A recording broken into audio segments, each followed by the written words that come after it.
In this video, we answer a fundamental question in microeconomics. Why does a perfectly competitive firm face a horizontal demand curve, while a monopolist faces a downward sloping demand curve? We will connect the theory to algebra, intuition, consumer behavior, and numerical examples. And then we will visualize everything using Mathematica. Before anything else, we need to make one thing absolutely clear. Demand is created by consumers, not firms. Consumers have preferences. Consumers decide how much they want to buy at each possible price. Together, their choices form the market demand curve. But what a firm experiences depends entirely on the market structure. The same consumers can create very different demand curves for different types of firms. Economists distinguish between two types of demand curves. First, market demand, the total demand from all consumers. Second, firm demand, the demand curve that a single firm faces when choosing its price or quantity. In perfect competition, these two curves are very different. In monopoly, they are exactly the same. Let's start with perfect competition. There are many firms.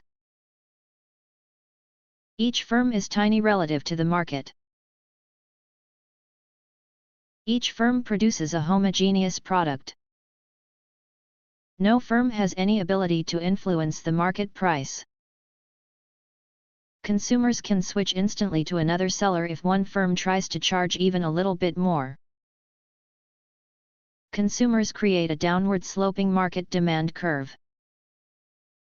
But the market equilibrium price is determined by the intersection of market supply and market demand. Each firm takes that market price as given. This is why the firm's demand curve is a horizontal line at the market price. The firm can sell any quantity at this price. But if it tries to raise its price, even slightly, its quantity demanded falls to zero. Let the market price be P star. Then the firm's total revenue is P star times Q. Marginal revenue is the derivative of total revenue. The derivative of P star times Q is simply P star. So marginal revenue equals price. And average revenue equals price. This means the firm's demand curve, marginal revenue curve, and average revenue curve are all the same horizontal line.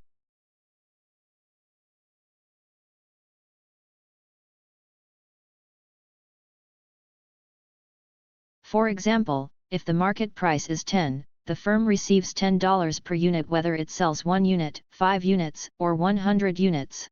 This is what perfect elasticity means. The firm is a price taker. Now consider monopoly.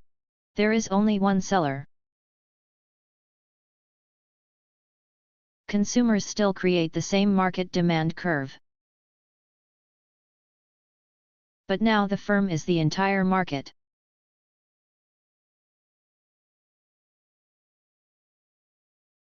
When the monopolist increases output, total quantity available in the market rises. Consumers are only willing to buy larger quantities at lower prices. So the monopolist must reduce price if it wants to sell more. Therefore the monopolist faces the downward sloping market demand curve created by consumers.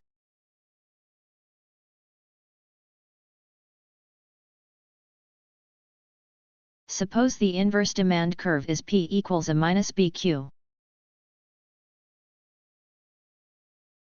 Total revenue is price times quantity, which is AQ minus BQ squared.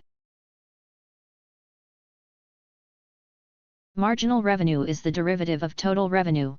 This gives us a minus 2BQ. So marginal revenue always lies below the demand curve.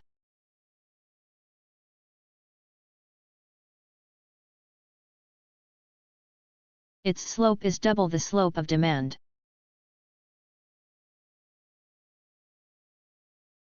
For example, if P equals 50 minus Q,